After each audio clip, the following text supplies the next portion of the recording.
சாத்விக் சமையல்ல இன்னைக்கு நம்ம பார்க்க இருக்கிறது வடகலை ஐயங்காராத்து புளியோதரை. வாங்க போகலாம் சாத்விக் சமையலுக்குள்ளார வடகலை ஐயங்காராத்து புளியோதரை செய்வது எப்படி என்பதை பார்ப்போம். புளிக்காய்ச்சல் பண்ணுறதுக்கு முதல்ல இந்த மாதிரி ஒரு புளி ஒரு 50 கிராம்லேருந்து 75 கிராம், அதாவது ஒரு பேட்மிண்டன் பால் அளவு சைஸில் எடுத்துங்க, இல்லாட்டி டென்னிஸ் பால் அளவு சைஸில் இந்த மாதிரி புளி எடுத்துங்க. நல்ல புளியாக இருக்கணும். இந்த மாதிரி ஒரு இழுப்பச்சட்டி இல்லாட்டி இந்த மாதிரி ஒரு இது பேன் எடுத்துங்க. ஆனால் அந்த நான்ஸ்டிக் வேண்டாம் தயவு செய்து. இந்த மாதிரி பேன் எடுத்துங்க, இதான் நமக்கு உடம்புக்கு நல்லது. நான்ஸ்டிக் வேண்டாம் தயவு செய்து. இப்போது இதில் ஒரு ஸ்பூன் மிளகு போட்டுங்க. இந்த மிளகை முதல்ல நம்ம நன்றாக வறுத்து எடுத்துக்கொள்ள வேண்டும். நம்ம ஒவ்வொரு பொருளையும் தனித்தனியாக தான் வறுத்து எடுத்துக்கொள்ள போகிறோம்.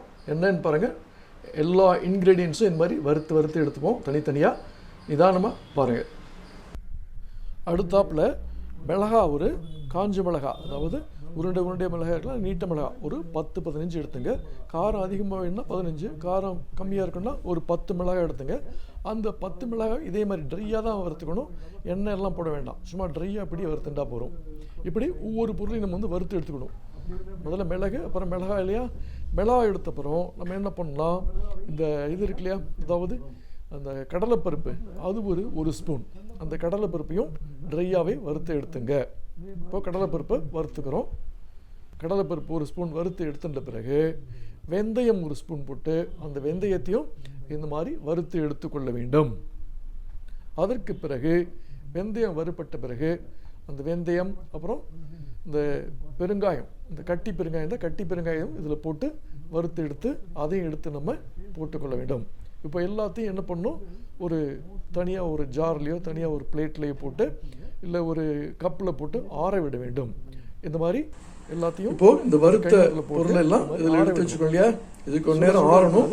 ஆற விட்டு ஒரு மிக்ஸி ஜாரில் போட்டு அதை நம்ம மிக்ஸி ஜார் பொடி பண்ணிக்கணும். நல்லா இதை பொடியாக பண்ணிக்கணும், எடுத்துக்கணும்.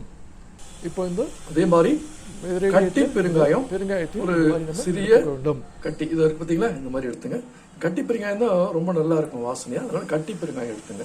தூள் என்ன தூள் அவ்வளோ நல்லா இருக்கு, நல்லா இருக்கும். இந்த புளிக்காய்ச்சலுக்கான பவுடர் ரெடி ஆகிடுது. இந்த கட்டி பெருங்காயம் எடுத்தோம் இல்லையா, அதையும் வறுத்து நான் இதில் போட்டுட்டேன். இப்போ அதுவும் இதில் வறுபட்டு அரைப்பட்டு இப்போ புளிக்காய்ச்சலுக்கான அந்த பவுடர் அது ரெடி ஆகிடுது. அதாவது புளியோதரை பண்ணுவதற்கான புளிக்காய்ச்சல் போன அந்த புளிக்காய்ச்சலுக்கான அந்த பவுடர் ரெடி ஆகிடுது. மிக்சியில் போட்டு நல்லா நைஸாக அரைச்சாச்சு. நைஸாக இந்த மாதிரி பண்ணியாச்சு. இது போதும். திரும்ப இப்போ அடுப்பை மூட்டிங்க.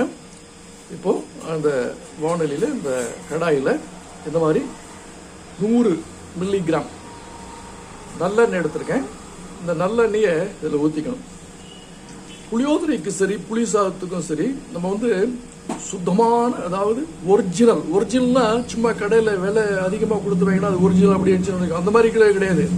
உண்மையிலே அது ஒரிஜினலாக இருக்கணும். அதுக்கு சில ஐடியா சொல்கிற மாதிரி, அதில் எள்ளு படம் போட்டிருக்கணும். அப்புறம் இந்த பிராண்ட் நேமும் கரெக்டாக போட்டிருக்கணும். அதோடு மட்டும் இல்லாமல் நம்ம எண்ணெய் வாங்கும்போது கையில் கொஞ்சமாக தேய்ச்சி பார்த்தோம்னா வாசனை அப்படி ஒரு வாசனை வரணும், பியூர். அந்த மாதிரி 100%, அதுக்கு மேலேயே எவ்வளோ பர்சன்ட் நீங்கள் வச்சுக்கலாம், அந்த மாதிரி நல்லெண்ணெய் கிடைக்கணும். ரொம்ப நாளாக எனக்கு கிடைக்காம இருந்தது, ஆனால் அப்புறம் எனக்கு கிடைச்சது. அந்த பிராண்ட் எண்ணெய், அது என்ன நல்லெண்ணெய்ங்கிறத நான் உங்களுக்கு கடைசியில் இந்த வீடியோவில் சொல்கிறேன். ஆக நல்லெண்ணெய் ரொம்ப ரொம்ப முக்கியமான இன்க்ரீடியன்ஸ். இது நல்லா இருந்தால் தான் இந்த புளியோதரை சூப்பராக இருக்கும். அதே மாதிரி அந்த எண்ணெய்ங்கிறது நான் கடைசியில் சொல்கிறேன். கடைசி வரைக்கும் இந்த வீடியோவை விடாமல் ஸ்கிப் பண்ணாமல் பார்த்துட்டு வாங்க. புளியோதரைக்கு இந்த மாதிரி நல்லெண்ணெய் ஒரு இம்பார்ட்டன்ட் இன்க்ரீடியன்ஸ். மற்ற எண்ணெய்லாம் போடக்கூடாது, பியூர் 100%. இந்த நல்லெண்ணெய் ஒரிஜினல், இந்த வாசனையே வரும். இந்த வாசனை கும்முன்னு இப்படி இருக்கும். அது என்னங்கிறத கடைசியில் சொல்கிறேன். எண்ணெய் காஞ்ச உடனே நம்ம என்ன பண்ணோம், ஒரு ஸ்பூன் கடுகு அதை போட்டுருங்க. இப்போ டப்புன்னு வெடிக்கும். இப்போ ஒரு 4-5 மிளகாய் வத்தல், திருப்பி ஒரு 4-5 மிளகாய் வத்தல். இது இந்த தாளிச்சு கொட்டுறோம் இல்லையா, அந்த மாதிரி தாளிச்சு கொட்டுறதுக்காக இது 4-5 மிளகாய் வத்தல். அப்புறம் இந்த வேர்க்கடலைன்னு சொல்லுவோம் இல்லையா, அது ஒரு சின்ன ஒரு அரை கைப்பிடி அளவு வேர்க்கடலை போட்டால், அது பச்சை வேர்க்கடலை தான் போடணும். இந்த மாதிரி பச்சை வேர்க்கடலை போட்டு அது இப்போ வறுபட்டுரும். இந்த மாதிரி இதையும் போட்டு வறுத்துங்க. இப்போ இது வறுபட்டுருக்கு. மிளகா வத்தல், வேர்க்கடலை எல்லாம். அடுத்தாப்புல கருவேப்பிலை ஒரு கொஞ்சம், அதாவது ஒரு கருவேப்பிலை போட்டுங்க.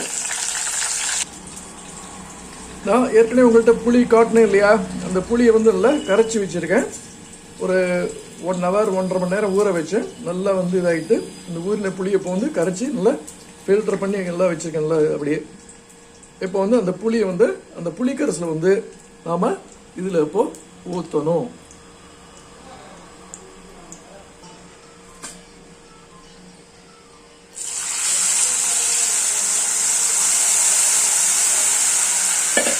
இந்த புளிக்கரசில் ஊற்றியாச்சு இல்லையா, இப்போ இது வந்து கொஞ்ச நேரம் இன்னும் கொஞ்சம் நல்லா கெட்டியாகிடும்.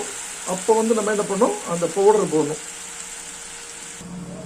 இப்போது இதில் வந்து ஒரு ஸ்பூன் மஞ்சத்தூள், இந்த மஞ்சத்தூளையும் போட்டு நல்லா கலக்கி விட்டுங்க. இப்போ இது மாதிரி கலக்கிட்டே இருக்கணும்.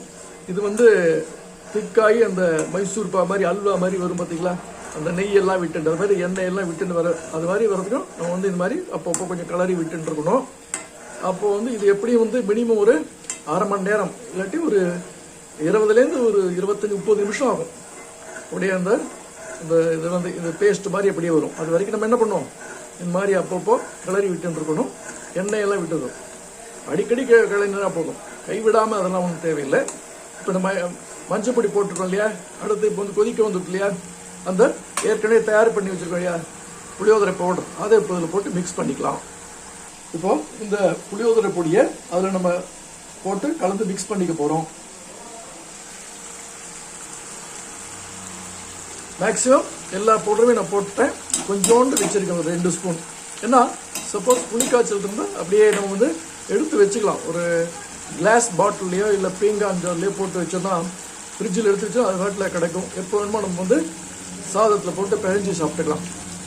அதனால் கொஞ்சம் நிறையாவே இருக்கட்டும்ட்டு நான் அந்த எல்லா பவுடரையும் இப்போ போட்டு ரெடி பண்ணிட்டேன். புளிக்காய்ச்சல் இப்போ இது கொதிச்சுட்ருக்கு. இப்போ வந்து நம்ம என்ன பண்ணுவோம், இதை வந்து கிளறி விடணும். இந்த பவுடர் போட்டுருக்கேன் இப்போ நல்லா இந்த பவுடர்லாம் கரையணும். இதில் ஏற்கனவே நம்ம பெருங்காயம் போட்டுட்டோம், மஞ்சள் பொடியெலாம் போட்டாச்சு. இப்போ வந்து உப்பு தான் போடணும். கொஞ்சம் எந்த பிறகு உப்பு போட்டுக்கலாம். வேணும்னா துளி நம்ம வந்து என்ன பண்ணிக்கலாம், நல்லெண்ணெய் அப்பப்போ கொஞ்சம் கூட விட்டுக்கலாம்.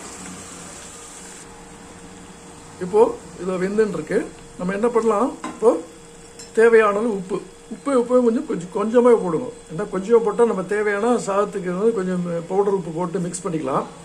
அதிகமாக போட்டோம்னா எடுக்கிறது கஷ்டம், அதனால் கொஞ்சம் பார்த்தே போடுங்க. இந்த மாதிரி உப்பு தேவையான அளவு உப்பு போட்டாச்சு. உப்பும் போட்டு நல்லா கிளறி விடுங்க. இன்னும் கொஞ்சம் கூட எண்ணெய் வேண்டிருக்கு போல் இருக்கு. நான் இப்போ கொஞ்சம் எண்ணெயும் ஊற்ற போகிறேன். இந்த அடுப்பு வந்து சிம்லேயே வச்சுருங்க. அப்பப்போ கொஞ்சம் கிளறி விட்டுங்க. ஒரு 15-20 நிமிஷத்தில் இந்த மாதிரி குழம்பு கொதிக்கும் போது அப்புறம் எண்ணெய் விட்டுக்கும். அப்படியே நம்ம போட்டிருக்கோம் இல்லை எண்ணெய், அந்த எண்ணெய்லாம் சைடில் அப்படியே விட்டுக்கும். அது வரைக்கும் நம்ம வந்து என்ன பண்ணணும், இந்த மாதிரி கொஞ்சம் கொஞ்சம் கிளறி விட்டுக்கணும். அப்பப்போ அடுப்பு எப்போ சிம்லேயே இருக்கட்டும், பெருசு பண்ண வேண்டாம். இதோ இப்போ வந்து 20 நிமிஷம் ஆயிடுத்து. ஏதோ இது பாருங்கள், சைட்லாம் எண்ணெய் விட்டுக்குது இல்லையா, இதோ இங்கெல்லாம் பாருங்கள் எண்ணெய் விட்டு வரும் இல்லையா. இந்த மாதிரி இருந்தால் வந்து இன்னொரு 5 நிமிஷம் இருந்தால் போகிறோம். இதை வந்து நம்ம எடுத்துடலாம். ஸோ இப்போ வந்து புளி காய்ச்சல் ரெடி ஆகிடுது.